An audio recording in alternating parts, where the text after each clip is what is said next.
Hello everyone, कैसे हैं आप सभी लोग? सबसे पहले तो आपके अपने चैनल पर, आपके अपने प्रोग्राम पर current affairs at the one place में मैं मनोज कुमार बहुत-बहुत स्वागत करता हूं। और दोस्तों आज हम लोग बात करने जा रहे हैं 8 जुलाई के करंट अफेयर्स को लेकर के। यूपीएससी 2027-28 के पॉइंट ऑफ व्यू से जो काफी इंपॉर्टेंट डायमेंशन है, काफी इंपॉर्टेंट टॉपिक है, मैं इसमें कवर करता हूं और उनको किस पेपर में क्वेश्चन पूछा जा सकता है, किस तरीके से पूछा, वो भी मैं आप लोगों को डिस्कस करता हूं। इसलिए सभी लोग इस प्रोग्राम को कंटिन्यू देखिए, पूरा देखिए और सबसे बड़ी चीज है कि इनमें से एक-एक पॉइंट आपके लिए बहुत इंपॉर्टेंट है। क्योंकि इसमें मल्टीपल सोर्सेस से मैंने आपके न्यूज़ को कलेक्ट करके आपको प्रोवाइड कराता हूं। साथ के साथ इसकी जो डिटेल है और इसका जो पीडीएफ है, डिटेल पीडीएफ मैं आप लोगों को देता हूं आपके अपने टेलीग्राम चैनल पर। मेरा नहीं, आपका अपना टेलीग्राम चैनल। ध्यान रखिएगा। तो इसको आप फटाफट ज्वाइन कर लीजिएगा और मुझे इंस्टाग्राम पर फॉलो कर लीजिए इसको स्कैन करके। ठीक है?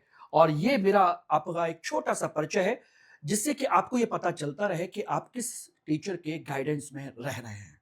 ओके? बाकी कोई भी डाउट हो तो मुझे यहाँ पर कॉन्टैक्ट कर सकते हैं। आप मुझे मैसेज कर सकते हैं, टेलीग्राम या व्हाट्सएप कर सकते हैं। ओके? चलिए, आज के इस टॉपिक को हम लोग शुरू करते हैं और ध्यान रखिएगा, ये सभी टॉपिक बहुत ज़्यादा इम्पोर्टेंट हैं और अलग-अलग सब्जेक्ट से रिलेटेड हैं, बहुत इम्पोर्टेंट है। इनको नोट्स बनाते चलिए, आपके लिए मज़ा आ जाएगा, रियली में। जब आप 1 साल का पूरा करंट अफेयर देखोगे ना माय डियर, तो आपका सारा का सारा एक जगह कंपाइलेशन आपको मिल जाएगा। तो चलिए आज का सेशन सबसे पहले हम लोग स्टार्ट करते हैं इंडिया हैंडमेड पोर्टल के नाम से। पहला टॉपिक है इंडिया हैंडमेड पोर्टल। ये चर्चा में क्यों रहा? Why N news? एक्चुअली में इस पोर्टल ने 64.66 लाख हथकरघा और हस्तशिल्प कारीगरों को सफलतापूर्वक डिजिटल अर्थव्यवस्था से जोड़ दिया है।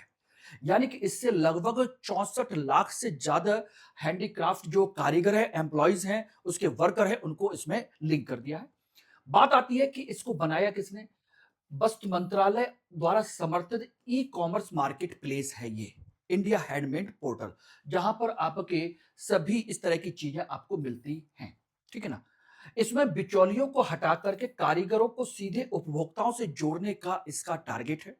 सीधे कंज्यूमर से जुड़ेंगे, वहां से परचेज करेंगे। सेलिंग परचेजिंग का कंसेप्ट है और इसमें सबसे ज्यादा 71% महिला वुमेन वर्कर शामिल है, जो ग्रामीण रोजगार के लिए जुड़ी हुई हैं, वहां से संबंधित हैं और लगभग 60 लाख से अधिक कारीगरों को अभी और जोड़ना है। तो यानी कि लगभग 1 करोड़ से ज्यादा हो जाएंगे। तो सोचिएगा, यूपीएससी के लिए इंपॉर्टेंस है ई गवर्नेंस, महिला सशक्तिकरण और ग्रामीण आजीविका का उत्कृष्ट उदाहरण बन जाता है। इसको आप कहीं पर भी एग्जाम्पल के तौर पर यूज कर सकते हो। बात आती है कि इसमें क्या-क्या चीजें हैं। इसका मेन कंसेप्ट अगर हम समझने की कोशिश करें तो देखिए, जितने जीआई टैग या वन डिस्ट्रिक्ट वन प्रोडक्ट के प्रोडक्ट्स हैं, पश्मीना शॉल जैसे एक जुलाई एक उत्पाद के, उन सभी की बिक्री इसके माध्यम से पॉसिबल है, बहुत ज्यादा अच्छे तरीके से हो सकती है। दूसरा, इसमें जीएसटी की छूट है। जीएसटी पंजीकरण कराने वाले छोटे विक्रेताओं को एनरोलमेंट आईडी से जुड़ सकते हैं, उससे छूट मिली हुई है। इसमें निःशुल्क शिपिंग और सुरक्षित भुगतान का गेटवे आपको दिया गया है। इसमें आपके जो शिपिंग है उसमें कोई टैक्स, कोई पैसा नहीं लिया जाता और जो ट्रांजैक्शन होता है बिल्कुल सिक्योर है, सीधा आपके अकाउंट में जुड़ेगा। औपचारिकीकरण, यह ग्रामीण हस्तशिल्प, ग्रामीण शिल्प अर्थव्यवस्था को औपचारिक रूप से देता है, यानी कि उनको प्रॉपर तरीके से जोड़ता है आपके अपने प्रोग्राम के साथ, आपके अपने प्रोडक्शन के साथ में। ओके। तो ये डायरेक्ट टू कंज्यूमर मॉडल है ये। इसमें कारीगर है, इसमें कोई बिचौलिया नहीं है, सीधे उपभोक्ता तक जुड़ा हुआ है। सामाजिक आर्थिक दृष्टिकोण, यह डिजिटल इंडिया और पारंपरिक आजीविका का बेहतरीन समन्वय है और यह डी2सी मॉडल पारंपरिक कला को डिजिटल मंच देता है और आत्मनिर्भर भारत को साकार बनाता है। तो ये इसके इंपॉर्टेंस डायमेंशन हैं, इंपॉर्टेंस है, ये इंपॉर्टेंट डायमेंशंस है जिनको आप समझ सकते हो। अब इसको सोशल इश्यूज में, वुमेन्स एम्पावरमेंट में, कहीं पर भी ऐसे में इसको यूज कर सकते हो और इन सभी चीजों को यूज करना चाहिए और इनमें प्री के लिए पूरे के पूरे क्वेश्चन बन सकते हैं। ये 4 आपको दे दिए जाएंगे। बताइए, इस इंडिया मेड पोर्टल के संदर्भ में निम्न में से कौन सा कथन सही है, कौन-कौन से कथन सही है या कौन सा कथन सही नहीं है? हो सकता है कि यही 4 आपके ऑप्शन भी हो। तो तो मैंने उसी के अकॉर्डिंग आपको ये दिया है। ओके, चलिए नेक्स्ट टॉपिक हम देखते हैं। मुख्य श्रम आयुक्त, चीफ लेबर कमिश्नर, केंद्रीय संगठन है सीएलसीसी, ठीक है ना, सेंट्रल गवर्नमेंट का। ये देखिएगा हाल फिलहाल में चर्चा में क्यों आया। श्रम एवं रोजगार मंत्रालय ने चीफ लेबर कमिश्नर जो है द्वारा देश भर में श्रमिकों को बकाया वेतन और उनकी अपीलों के त्वरित निपटान को उजागर किया है। श्रम रोजगार मंत्रालय ने सीएलसी के द्वारा यानी कि कमिश्नर डिपार्टमेंट के माध्यम से उनके जितने भी भुगतान थे श्रमिकों के या उनकी अपीलें थी उनको टोटली ही सोचिए सॉल्व करने की केसेस के बारे में बताया है। अब इसकी मुख्य पृष्ठभूमि में क्या है? केंद्रीय औद्योगिक एवं संबंध मशीनरी सीआईआरएम भी इसे कहा जाता है। इसको इसकी स्थापना 1945 में रॉयल कमीशन ऑन लेबर की सिफारिश पर की गई थी। मोस्ट इंपॉर्टेंट है, ये कभी भी कैसे भी क्वेश्चन पूछे जा सकता, हो सकता है ये 3 स्टेटमेंट हो। केंद्रीय क्षेत्र में औद्योगिक सद्भाव बनाए रखने वाला ये शीर्ष संगठन है। इट इज द कहा जाए कि एक टॉप लेवल जो किसे कह हम कह सकते हैं ऑर्गेनाइजेशन यही है। इसका नोडल है श्रम एवं रोजगार मंत्रालय। यूपीएससी के लिए सांविधिक निकाय है। पहली बात, श्रम कानून और औद्योगिक विवाद निपटान का एक महत्वपूर्ण उदाहरण जीएस पेपर 2 में कहीं पर भी आपके साथ इंक्लूड हो सकता है। अब इसमें अन्य चीजें क्या क्या है देखिएगा। इसके 4 पिलर हैं जो आप लोगों को प्रॉपर तरीके से याद करने की, देखने की, समझने की जरूरत है। देखिए, ये विवादों का निपटान करता है, हड़ताल को रोकने के लिए मध्यस्थता करता है कि भाई हड़ताल से दोनों लोगों को नुकसान होता है, श्रमिकों को भी और जो आपका नियोक्ता है उसको भी। कानूनों का परिवर्तन, न्यूनतम मजदूरी और नई श्रम संहिताएं जो 4 लेबर कोड बनाए गए हैं उनको लागू करने की इसकी जिम्मेदारी है। अर्ध न्यायिक कार्य है, ग्रेच्युटी और मजदूरी से जुड़े हुए अपीलों पर यह सुनवाई कर सकता है। और यूनियन सत्यापन, ट्रेड यूनियनों की सदस्यता और उनके प्रतिनिधित्व को प्रमाणित करता है। अब आप समझ लीजिएगा। अब इसमें सबसे इंपॉर्टेंट है कि ये 1945 से ही भारत में श्रम कल्याण एवं नीति निर्माण की रीढ़ रहा है। 1945 से ही है। यूपीएससी सीएलसी त्वरित न्याय और कानून परिवर्तन से औद्योगिक विकास और श्रमिक अधिकारों के बीच एक संतुलन बनाने की कोशिश करता है। यानी कि आपके जो तुरंत के तुरंत आपको जस्टिस मिल जाए, कानून को लागू कर दिया जाए, औद्योगिक विकास भी ना रुके और श्रमिकों के अधिकार भी सुनिश्चित हो जाए, तो इनके बीच में एक संतुलन बनाने की कोशिश करता है। It is the key concept of the chief labour commissioner. Okay, clear हो गया। ये 2 टॉपिक आपके मैंने आपको डिस्कस कर दिए जो आपके जीएस पेपर 2 जीएस पेपर 3 से भी लगभग जुड़ते हैं। हालांकि ये तो टिपिकली आपके जीएस पेपर 2 से है। ओके, चलिए अगला क्वेश्चन देखते हैं हम लोग। अंतरिक्ष venture capital fund, space venture capital fund, ये इकोनॉमी का पेपर है। इकोनॉमी का वेंचर कैपिटल होती क्या है? अब ये साइंस टेक में भी जुड़ा हुआ है। अल्टीमेट देखिए, बिना फाइनेंस के कोई भी डिपार्टमेंट हो ग्रोथ कर ही नहीं सकता। तो ग्रोथ करने के लिए आपको क्या चाहिए? फाइनेंस। चाहे साइंस एंड टेक हो, सोशल जस्टिस हो, आपका या आपका कोई भी पॉलिटिकल डिपार्टमेंट हो, इंफ्रास्ट्रक्चर हो, ये सब इसके बिना पॉसिबल नहीं है, मतलब इकोनॉमी के बिना। तो स्पेस टेक्नोलॉजी के लिए भी हमें क्या चाहिए? कैपिटल चाहिए। अब इसमें कंसेप्ट आया वेंचर कैपिटल। तो ये चर्चा में क्यों आया? भारत का पहला समर्पित 1000 करोड़ रुपए का अंतरिक्ष वेंचर कैपिटल फंड सफलतापूर्वक चालू हो गया है। यस, अब इसे वो कैसे कैसे किया गया है? इसका प्रबंधन सिडवी वेंचर कैपिटल, सिडवी ये रहा, small industries development bank of India के द्वारा किया जा रहा है और सेबी के पास वैकल्पिक निवेश कोष अल्टरनेटिव इन्वेस्टमेंट फंड के रूप में पंजीकृत है। स्पेस टेक स्टार्टअप्स के प्रस्तावों को प्रारंभिक मंजूरी मिल चुकी है इसके थ्रू। इन स्पेस यानी कि स्पेस में, स्पेस टेक्नोलॉजी में जो स्टार्टअप्स हैं उनको इसके माध्यम से सपोर्ट किया जाएगा। यानी कि पहला निवेश आपका ये रहा, Q1 2027 के पहले क्वार्टर में इसको किया जाएगा। यानी कि इसको देखा जाए तो यूपीएससी के लिए भारत की नई अंतरिक्ष नीति 2023, विज्ञान प्रौद्योगिकी एवं निजीकरण 2000, आपका जीएस पेपर 3, इन दोनों जगह पर ये यूटिलाइज होता है जीएस पेपर 3 में। अब बात आती है कि वेंचर कैपिटल फंड होता क्या है? देखिए, वेंचर कैपिटल होती है बिना कुछ भी गिरवी रखे उच्च वृद्धि वाले स्टार्टअप्स को दी जाने वाली जोखिम पूंजी है, रिस्क कैपिटल है कि भाई नया सिस्टम है, नई चीजें हैं, लॉन्ग टर्म है, बड़ी मात्रा में है, इसीलिए इसको वेंचर कैपिटल है क्योंकि इसमें रिस्क हो सकता है। इसलिए इसको कहते हैं वेंचर कैपिटल। यह कर्ज के बजाय इक्विटी वित्त पोषण पर आधारित है, यानी कि शेयर पर एक तरीके से। यानी कि इससे भारत में इससे स्पेस स्टार्टअप्स की संख्या 400 के पार हो गई है, क्योंकि उनको इसके माध्यम से फंड मिल रहा है और वो इससे तेजी से ग्रो कर रहे हैं। अंतरिक्ष के क्षेत्र में 100% एफडीआई की अनुमति से वैश्विक तकनीक आकर्षित हो रही है। तो ये ध्यान रखिएगा, भारत सरकार ने स्पेस टेक्नोलॉजी में 100% एफडीआई को परमिशन दे रखी है, वेंचर कैपिटल दे रखी है, इक्विटी फाइनेंशियल सपोर्ट का सिस्टम दे रखा है, वित्त पोषण का। यह है इसका कंसेप्ट। यानी कि यह फंड डीप टेक्नोलॉजी इनोवेशन के लिए और उच्च कौशल रोजगार को बढ़ावा देता है। ये रहा seed funding, series A B, scale up और आईपीओ यूनिकॉर्न। अब कहोगे सीड फंडिंग क्या होती है? देखिए, जब कोई नई कंपनी जिसको पर कोई ट्रस्ट नहीं करता है, उसको ग्रो करने के लिए जब कोई फाइनेंस दिया जाता है, आपको सपोर्ट दिया जाता है, तो उसे सीड इन्वेस्टमेंट कहते हैं। और ऐसी कंपनियां, ऐसा जो फंडिंग होती है वो सीड फंडिंग कहलाती है, कोई एक बीज के तौर पर काम करती है। वही बीज जो निवेश किया जाएगा एक नई कंपनी में, नए स्टार्टअप में, वो आगे जाकर के फ्लोरिश होगा, ग्रो करेगा। That is the concept of seed funding. तो इसी तरीके से आपके स्टार्टअप्स के लिए भी वेंचर कैपिटल स्पेस टेक्नोलॉजी के लिए बनाया गया है स्पेशली। ओके, क्लियर हो गया?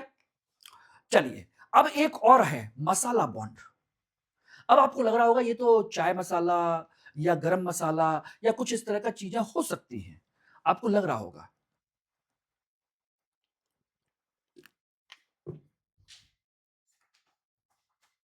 लेकिन मसाला बॉन्ड, अगर आप लोगों ने मेरी इकोनॉमी की क्लास देखी होगी, तो उसमें मैंने पढ़ाया भी है। ये एक प्रकार का इन्वेस्टमेंट का या कह लीजिए फंडिंग का एक तरीका है। ये बॉन्ड है, फाइनेंशियल सेक्टर में हम लोग पढ़ते हैं। ये चर्चा में क्या आया? क्योंकि ईडी ने केरल के राजनेताओं को मसाला बॉन्ड से जुड़े फेमा, यानी कि फॉरेन एक्सचेंज मैनेजमेंट एक्ट के उल्लंघन के आरोप में नोटिस जारी किया इन राजनेताओं को, जिनमें आपके वहां के सीएम वगैरह भी शामिल हैं, जो पूर्व सीएम थे। मसाला बॉन्ड, अब ये होते क्या है? देखिए, ये भारतीय संस्थाओं द्वारा विदेशी बाजारों में जारी किए जाने वाले बॉन्ड हैं। यानी कि ये विभिन्न कंपनियों या विभिन्न संस्थानों के माध्यम से विदेशों में बॉन्ड जारी किए जाते हैं। बॉन्ड यानी कि एक तरीके से लीगल बॉन्ड की तरह। और ये विदेशी मुद्रा में नहीं बल्कि भारतीय रुपए में होते हैं। अब जैसे भारत की कोई कंपनी है, विदेशों में अपना बॉन्ड जारी करती है, तो जनरली विदेशी लोग डॉलर में निवेश करेंगे। हमारे पास डॉलर में दिखना चाहिए, लेकिन नहीं। हमने कहा है कि इसमें आपकी जो करेंसी है, आपकी जो वैल्यू है, वो इंडियन करेंसी में दिखेगी और इंडियन करेंसी में ग्रो करते हुए दिखेगी। उसी में हम पे करेंगे। अब वो डॉलर में तुम अपने कन्वर्ट कर लेना, वो आपका काम है। इसीलिए इनको मसाला बॉन्ड कहते हैं, क्योंकि सबसे पहले केरल ने शुरू किया था, इसीलिए केरल में सबसे ज्यादा मसाले पैदा होते हैं। इसी वजह से इसका नाम मसाला पड़ गया। ठीक है ना? लेकिन इसका मसाले से कोई लेना देना नहीं है, बल्कि ये एक तरीके से फंड उठाने का एक तरीका है। ये रहा, इसमें विनिमय दर का जोखिम जारीकर्ता के बजाय निवेशक उठाता है, एक्सचेंज रेट का। अब जैसे ये कि इन्वेस्टर ने $100 लगाए, हम इसको मैच्योर होने के बाद $110 देंगे, तो इसमें उसको कोई प्रॉब्लम नहीं है।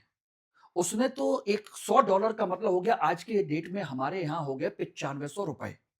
मान के चलना 95 रुपीज का $1 है, तो ₹9500 हो गए। लेकिन बढ़ करके ये 110 भी हो सकता है, ठीक है ना? और घट करके 90 भी हो सकता है। तो ऐसी कंडीशन में इंडियन रुपी में वो 100 होगा। तो इसमें विनिमय दर का जोखिम जारीकर्ता के बजाय कौन उठाता है? निवेशक। यानी कि घाटा होगा तो इन्वेस्टर को होगा, प्रॉफिट होगा तो इन्वेस्टर का होगा। अगर इंडियन रुपी डॉलर के कंपेटिवली ₹100 से ऊपर निकल जाए, तो मैच्योरिटी के बाद सोचिएगा उसके पैसे बढ़ जाएंगे और रुपए की कीमत गिर, वो रुपए की कीमत डॉलर के मुकाबले थोड़ी सी इंप्रूव हो जाए, तो इन्वेस्टर का पैसा नुकसान कर जाएगा। तो ये एक कंसेप्ट है। लंदन या सिंगापुर जैसे अंतरराष्ट्रीय एक्सचेंजों पर यह सूचीबद्ध है। तो इंटरनेशनल इन्वेस्टर पैसा लगाता है, मसाला बॉन्ड अपने पास खरीद लेता है और हमारे पास जो फैक्ट्री इंफ्रास्ट्रक्चर में वो पैसा आ जाता है, सारी चीजें होती है। इसमें कोई करेंसी का रिस्क नहीं होता। यह है मसाला बॉन्ड का कंसेप्ट। अब इसमें कंसेप्ट क्या होता है? आरबीआई बाह्य वाणिज्यिक उधारियों के ढांचे के तहत आते हैं। ये पहली बात इंपॉर्टेंट। क्या ये एक्सटर्नल कॉमर्शियल बोरोइंग्स के थ्रू आते हैं, उसके अंडर में आते हैं, ये आपको पता होना चाहिए। ये रहे। उपयोग की अनुमति इंफ्रास्ट्रक्चर और किफायती आवास और कार्यशील पूंजी, यानी कि जो आपकी देखा जाए तो वर्किंग कैपिटल है, उसके तौर पर इस्तेमाल किया जा सकता है। इसका इस्तेमाल सट्टेबाजी, रियल एस्टेट या भूमि खरीद में उपयोग नहीं किया जा सकता। निवेश सीमा के आधार पर 3 से 5 वर्ष तक के लिए इसको बॉन्ड किया जाता है कि कम से कम 3 से लेकर के 5 साल तक आपको बॉन्ड के तहत रखना पड़ेगा। ये है कंसेप्ट। इतना आप पढ़ लिए, आपका काम हो जाएगा। यानी कि विदेशी मुद्रा के बजाय इंडियन करेंसी में हम इन्वेस्टमेंट लेते हैं इस बॉन्ड के थ्रू विदेशों से। Okay, clear? चलिए, अब इसके बाद हम बात करते हैं तो अगला एक और टॉपिक है, वो है national highways logistic management limited. अब आपको लग रहा होगा सर आज तो आप पॉलिटी या इकोनॉमी करा रहे हैं, कभी कभी आपको लगता है कि मैं इकोलॉजी एनवायरमेंट के ज्यादा सेक्शन करा देता हूं। क्यों भाई? कभी कभी लगता है कि इसमें इकोनॉमी ज्यादा है। इस डिपेंड ऑन टॉपिक्स। डेली के जैसे टॉपिक आते हैं उसी की तरह मैं कराता हूं। अब national highways logistic management limited, ये आपने सुना भी नहीं होगा, और इस तरह की चीजें देखिए रेगुलर क्लास में कोई पढ़ाता नहीं है। आप कहीं पर भी पढ़ लीजिए, वहां पर इनको कोई नहीं पढ़ाता। चर्चा में क्यों है? सड़क परिवहन मंत्री, ये तो आप जानते ही होंगे कौन है। खूब इस समय भारतीय लोगों से अच्छी खासी कहा जाए कि बातें सुन रहे हैं एथेनॉल को लेकर के। खूब सोशल मीडिया पर उनको सुनाया जा रहा है। वही हमारे गडकरी साहब थे। एनएचएल एमएल की विभिन्न परियोजनाओं, MMLP, multi modal logistic project, ropeway इत्यादि की प्रगति की समीक्षा कर भूमि और वित्तीय बाधाओं को दूर करने का निर्देश दिया है उन्होंने। इसकी विभिन्न परियोजनाएं, यानी कि इसके तहत आने वाली विभिन्न परियोजनाओं के तहत उन्होंने दिशा निर्देश दिया है। अब ये है क्या? ये एनएचएआई की 100% स्वामित्व वाली कंपनी है, लिमिटेड है भाई, मैनेजमेंट लिमिटेड है। नोडल मंत्रालय कौन सा है? सड़क परिवहन एवं राजमार्ग मंत्रालय है। इसका काम क्या है? राजमार्ग इंफ्रास्ट्रक्चर और आधुनिक लॉजिस्टिक आवश्यकताओं को जोड़ना। लॉजिस्टिक यानी कि जहां पर सामान को लाना, ले जाना, उनको स्टोर करना, एक जगह से दूसरी जगह शिफ्टिंग करना, वो कंसेप्ट होता है ये रहा। लॉजिस्टिक लॉजिस्टिक लॉजिस्टिक इस तरीके से आप सोचिए कि यहां से आपके रोपवे के तहत पहाड़ी इलाकों में लेके जा सकते हो, इसके थ्रू ट्रक या रेलवे के माध्यम से कहीं पर और भी लेके जा सकते हो, और ये वे साइड एमिनिटीज है। बेसिक सुविधाएं इसके माध्यम से दी जा सकती है। तो ये है, ये पीएम गति शक्ति और लॉजिस्टिक नीति के तहत आता है इंफ्रास्ट्रक्चर में। मुख्य अवधारणा क्या है? यह सड़क, रेल, बंदरगाह को जोड़ने वाले 35 बड़े फ्रेट हब से कनेक्टेड है। यह पहाड़ी या शहरी क्षेत्रों में पर्यावरण अनुकूल रोपवे कनेक्टिविटी को उपलब्ध कराता है। यह राजमार्गों पर ईवी चार्जिंग, रेस्टोरेंट और विश्राम स्थल बनाता है। लॉजिस्टिक लागत जो है वर्तमान में 13 से 14% से घटकर के वैश्विक मानक के अनुसार 8 से 9% लाने का इसका लक्ष्य रखा गया है। और MMLP, multi modal logistic project, मैंने इकोनॉमी में अपने रेगुलर क्लास में पढ़ाया है। ये लॉजिस्टिक लागत को 14% तक, 14 से घटा करके 8% तक ला सकता है, और निर्यात और जीडीपी विकास में इसके माध्यम से वृद्धि हो सकती है। ये इसका कंसेप्ट रखा गया है इसके माध्यम से। ओके, जब इसका टारगेट यही है कि भाई हम लागत को घटाएं, एक्सपोर्ट को बढ़ाएं, ठीक है ना, इजी एक्सेस, आपको ट्रांसपोर्टेशन इजी हो सके, उसके लिए काम करता है।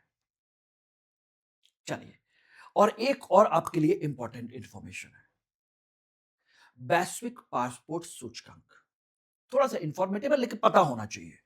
2026 ग्लोबल सिटीजन सॉल्यूशंस द्वारा जारी, ये किसके द्वारा जारी होता है ये ध्यान रखिएगा, सॉल्यूशंस है ये रहा, जारी वैश्विक पासपोर्ट सूचकांक 2026 भारत में एक स्थान खिसककर 125वें स्थान पर आ गया है। 124वें से खिसक करके क्या हो गया, हम पासपोर्ट में 125वें स्थान पर आ चुके हैं। प्रथम स्थान किसका है? स्वीडन का। टॉप 10 में सबसे ज्यादा दबदबा यूरोपीय देशों का है। यह यात्रा, आर्थिक अवसर और जीवन की गुणवत्ता का आकलन करता है ये, कि भाई आपकी यात्रा है, आपकी क्वालिटी लाइफ है, और आपका जो इकोनॉमिक अपॉर्चुनिटी है उसको लेकर के बात करता है। यह केवल वीजा फ्री पहुंच पर केंद्रित हेनले इंडेक्स से भिन्न और अधिक व्यापक है। ध्यान रखना, भारत नामीबिया और मोरक्को जैसे देशों से भी हमारा पासपोर्ट के मामले में हम पीछे हैं। यस, भारत की वैश्विक स्थिति कूटनीति मानव विकास पेपर जीएस पेपर 2 से जुड़ा हुआ है। ये रहा, भारत की रैंक 197 देशों में से 125वीं है और ये स्वीडन पहला है कुल मिलाकर के। ठीक है, ध्यान रखिएगा 2026 में भारत की रैंक कितनी है, ये इंपॉर्टेंट है, आपको पता होना चाहिए। अब इसके मुख्य अवयव क्या क्या है, देखिए 50% भार है मोबिलिटी को लेकर के। भारत को केवल 26 गंतव्यों में वीजा मुक्त पहुंच प्रवाह है, यानी कि 26 जगह पर भारत केवल बिना वीजा के आना जाना कर सकता है। सोचिएगा, निवेश 25% भार, आर्थिक अवसर और वैश्विक प्रतिस्पर्धा, यह भारत का प्रदर्शन जो है मीडियम लेवल पर है। तीसरा है जीवन की गुणवत्ता, यानी कि इसमें क्या है, पैरामीटर है। जीवन की गुणवत्ता 25% वेटेज है। स्वास्थ्य सेवाएं, शिक्षा और सुरक्षा, भारत अभी इस मामले में क्या कर रहा है, फाइट कर रहा है, संघर्षरत है। पिछले 5 वर्षों में सर्वाधिक स्कोर के बावजूद भारत टॉप 100 से बाहर है। बहुत अच्छा परफॉर्म कर रहा है लेकिन फिर भी 100 से बाहर है। तो ये एक कंसेप्ट है, मजबूत पासपोर्ट राष्ट्र की सॉफ्ट पावर का प्रतीक होता है और हम इस मामले में बहुत पीछे हैं। Yes, we are far away, बहुत पीछे हैं।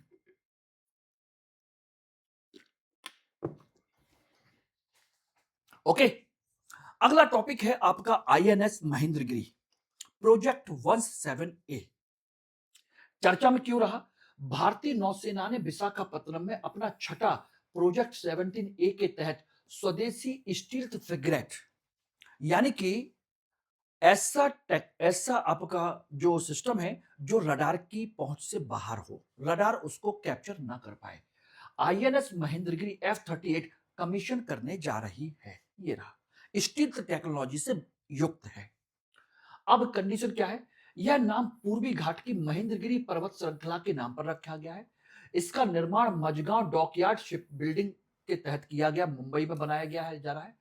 इसमें उन्नत रडार, स्टील टेक्नोलॉजी और आधुनिक हथियारों से लैस है। प्रोजेक्ट 17E के तहत 7 फ्रिगेट बनाए जा रहे हैं, उनमें से एक ये भी है। कुल मिलाकर के यह रक्षा तकनीक, आत्मनिर्भर भारत और समुद्री सुरक्षा से जुड़ा हुआ है। तो प्रोजेक्ट 17A के तहत 7 फ्रिगेट में से एक ये है कुल मिलाकर के। अब की पॉइंट क्या है आईएनएस महेंद्रगिरी के, यह शिवालिक श्रेणी का उन्नत और आधुनिक उत्तराधिकारी है, शिवालिक रेंज, शिवालिक की परंपरा का। यह हवा, सतह और पनडुब्बी रोधी सबमरीन जैसी मिसाइलों से युक्त है। हवा में भी अटैक कर सकता है, जमीन पर भी अटैक कर सकता है, समुद्र में पनडुब्बी पर ही अटैक कर सकता है, तभी तरह की। यह 75% से अधिक स्वदेशी उपकरण इसमें इस्तेमाल किए गए हैं। एमएसएमई सेक्टर को इसके माध्यम से बढ़ावा मिला है, रक्षा औद्योगिक आधार इससे मजबूत हुआ है। तो नीलगिरी, हिमगिरी, तारागिरी, महेंद्रगिरी ये रहे आपके। तो ये एक तरीके से देखा जाए तो आपके 7 प्रोजेक्ट में से एक ये रहा, पहला ये रहा। बाकी नीलगिरी है, हिमगिरी है, उदयगिरी है, तारागिरी है, इस तरीके से। तो ये हिंद प्रशांत क्षेत्र में भारत की प्रतिरोधक क्षमता को बढ़ाता है। और आईएनएस महेंद्रगिरी भारत की ब्लू वाटर नेवी बनाने में एक प्रमुख मील का पत्थर है। अब कहोगे ब्लू वाटर का मतलब क्या होता है, देखिए अंतरिक्ष से जब हम देखते हैं दोस्तों, तो हमारा जल नीला दिखाई देता है, समुद्र का, पृथ्वी नीली दिखाई देती है। लेकिन अगर उसमें आपकी तरंगे आए, हलचल हो, तो वो नीले नहीं दिखाई देंगे, सफेद दिखाई देने लगेंगे। तो शांत बनाए रखने के लिए आपका क्या होता है, आप दूसरों को काउंटर करने की टेक्नोलॉजी, दूसरों को काउंटर करने के लिए आपके पास वेपन होने चाहिए, जिससे कि दूसरा डर के मारे समुद्र में किसी प्रकार की हलचल ना करे। तो एक तरीके से हलचल को रोकने के लिए, शांति व्यवस्था बनाए रखने के लिए यह है। चलिए, अगला एक इंपॉर्टेंट पॉइंट और भी है, इंदिरा पॉइंट, ये रहा, और आईसीआरजेड। यह आप अच्छे तरीके से जानते हो कि इंदिरा पॉइंट भारत का सबसे दक्षिणतम स्थल है और यह है कहां पर, अंडमान निकोबार में। इंदिरा पॉइंट का लाइट हाउस एक नए कन्वेंशन सेंटर का इको टूरिज्म विकास हेतु तटीय नियमन क्षेत्र से मंजूरी मांगी गई है जो विवादित है, यानी कि आईसीआरजेड ये रहा तटीय इनर कोस्टल रेगुलेशन जोन के तहत इसकी मंजूरी मांगी गई है कि इसको इको टूरिज्म के तौर पर डेवलप करना है, जो कि विवाद बना हुआ है। अब ये कंडीशन ये है कि ग्रेट निकोबार में भारत का सबसे दक्षिणी बिंदु है। अंडमान निकोबार, निकोबार में भी ग्रेट निकोबार में, ये ध्यान रखिएगा ग्रेट निकोबार में। दूसरा 2004 की सुनामी में यह क्षेत्र लगभग 4.5 मीटर नीचे धंस गया था, 4.25 मीटर। लगातार तटीय कटाव से 35 मीटर ऊंचा लाइट हाउस खतरे में आ चुका है। हमारा 35 मीटर लाइट हाउस वो खतरे में आ चुका है। प्रस्तावित क्षेत्र अति संवेदनशील श्रेणी में आता है, इसीलिए इसको मंजूरी नहीं दी जा रही है, इसीलिए विवाद का मुद्दा बना हुआ है। आईसीआरजेड 2019 पर्यावरण संरक्षण अधिनियम 1986 के तहत द्वीपों के लिए विशेष नियम है। It is the special rule under the ICRZ और environment conservation act 1986। ICRZ 1A अति संवेदनशील, ठीक है ना, प्रवाल भित्ति और मैंग्रोव, यहां नया निर्माण पूर्णतः प्रतिबंधित है। ओके, अपवाद केवल इको टूरिज्म और सुरक्षात्मक कार्यों की अनुमति है। ईआईए एनवायरमेंट इंपैक्ट असेसमेंट की अनिवार्यता है कि भाई इससे किसी प्रकार का पर्यावरण को नुकसान नहीं होगा, तो ही हम इको टूरिज्म और सुरक्षात्मक कार्यों को मंजूरी दे सकते हैं। आईसीआरजेड आईवीए ये क्या है? यह समुद्री जल क्षेत्र जहां भूमि पुनर्ग्रहण शक्ति से नियंत्रित है, उसको हम नहीं कवर कर सकते। आईसीआरजेड एक ये रहा, ये क्षेत्र है, इको सेंसिटिव जोन है, यहाँ पर कोई बिल्डिंग नहीं बनाई जा सकती। और आईसीआरजेड ये 1VA ये वाटर के अंदर है, स्ट्रिक्टली रेगुलेटेड है, यहाँ पर भी आप कुछ नहीं कर सकते हैं। यहाँ पर आप बिल्डिंग नहीं बना सकते, यहाँ पर आप कुछ कर नहीं सकते। ये रहा। तो इस तरीके से आपके आईसीआरजेड 1A और आईसीआरजेड 4A 1BA ये रहा आपका, दोनों का कंसेप्ट क्लियर हो गया। फर्स्ट ए और फोर्थ ए दोनों का, ये आपको क्लियर होना चाहिए। और ये पूछा जा सकता है आपके, देखिए इकोलॉजी एनवायरमेंट की किताबों में इनमें प्रॉपर डिफरेंस भी नहीं दिया होता जो आपको पता हो सके। चलिए एक इंपॉर्टेंट साइंस एंड टेक्नोलॉजी का एक और इंपॉर्टेंट मुद्दा आया आपका, जो कि समुद्र से ही जुड़ा हुआ है, जल से जुड़ा हुआ है। White gut disease, science and technology disease है, बीमारी है। अभी हाल ही में आंध्र प्रदेश के मत्स्य विभाग ने राज्य के झींगा तालाबों में व्हाइट गट डिजीज नामक बीमारी के गंभीर प्रकोप पर चेतावनी जारी की है। ये कहां से? मध्य प्रदेश के मत्स्य विभाग ने। यह मुख्य रूप से पैसिफिक व्हाइट झींगा के पाचन तंत्र को नष्ट करता है। ये बीमारी जो है, जो आपका सफेद रंग का झींगा होता है, उसके डाइजेशन सिस्टम को पूरी तरीके से कोलैप्स कर देता है। नंबर 1, इसका रोग का मुख्य कारण क्या है? विब्रियो पेरियोमोलाइटिकस नाम का एक बैक्टीरिया है, ये ध्यान रखना इंपॉर्टेंट। कौन सा बैक्टीरिया है? विब्रियो पेराहीमोलोमोलिटिकस, ये रहा। हालांकि बड़ा कॉम्प्लिकेटेड नाम होते हैं साइंटिफिक, आप अच्छे से जानते हैं, फिर भी। और आंध्र प्रदेश झींगा उत्पादन में 60% तक की भारी गिरावट की आशंका है इसके माध्यम से। जब झींगे ही नष्ट हो जाएंगे, उनका जो डाइजेशन सिस्टम है वो कोलैप्स कर जाएगा, तो उसके प्रोडक्शन में आपकी कितनी बड़ी गिरावट आएगी, अब आप अच्छे से समझ सकते हो।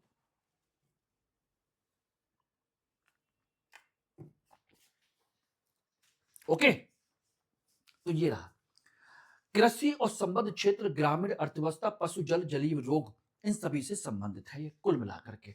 संक्रमित पाचन तंत्र, और ऐसी कंडीशन में अगर इनको हम बाहर एक्सपोर्ट भी करेंगे तो वो देश जो हैं हमारे इस प्रोडक्ट को बैन कर देते हैं, नुकसान होगा।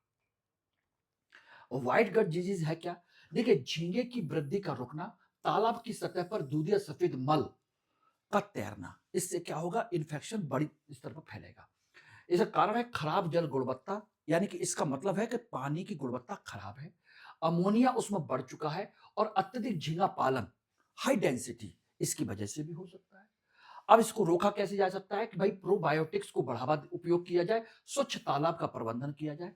आंध्र प्रदेश झींगा उत्पादन का सबसे बड़ा उत्पादक है, और यह समुद्री खाद्य निर्यात को खतरे में डाल रहा है।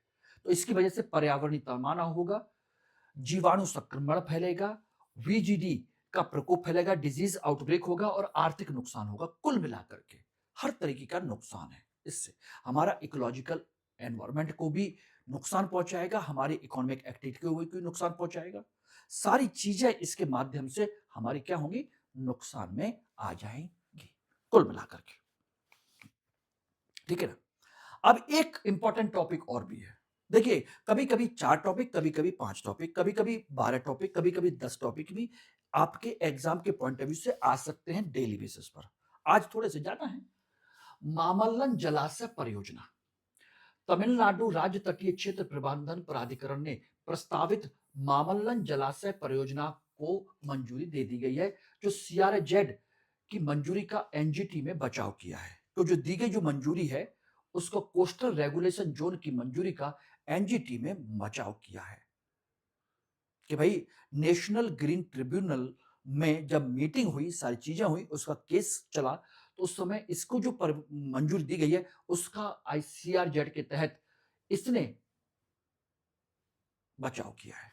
अब यह है क्या, यह परियोजना चेन्नई का छठा प्रमुख पेयजल स्रोत बनने वाली है चेन्नई के लिए। और आपको पता है कि पिछले कुछ समय से चेन्नई में वाटर क्राइसिस बहुत ज्यादा है। हालांकि समुद्री पानी कोई कमी नहीं है, लेकिन पीने के पानी की समस्या है।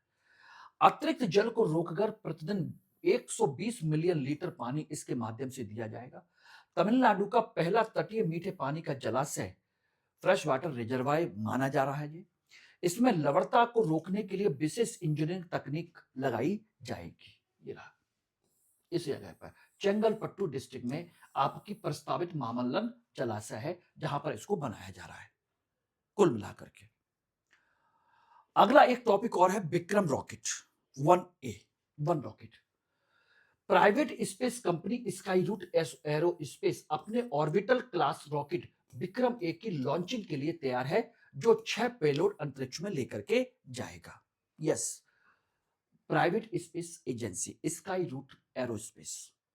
अब इसके सफल होने पर स्काई रूट स्पेस एक्स जैसी निजी कंपनियों की एलीट श्रेणी में आ जाएगी। और स्पेस एक्स को तो आप जानते ही हो, दुनिया की सबसे बड़ी, सबसे बेहतरीन प्राइवेट कंपनी मानी जाती है। बाकी तो आप जानते ही होंगे, नाम क्या है उनका, space x, world famous billionaire. Yes, मैं नाम नहीं लेना चाह रहा, आप समझ जाइए। खैर, यह छोटे उपग्रहों को निचली कक्षा में लोअर अर्थ ऑर्बिट में स्थापित करने वाला स्मॉल लिफ्ट रॉकेट है। पारंपरिक धातु रॉकेट से हल्का, पूर्णतः कार्बन कंपोजिट से बना हुआ है। धातु से हल्का है, कार्बन कंपोजिट से बना हुआ है।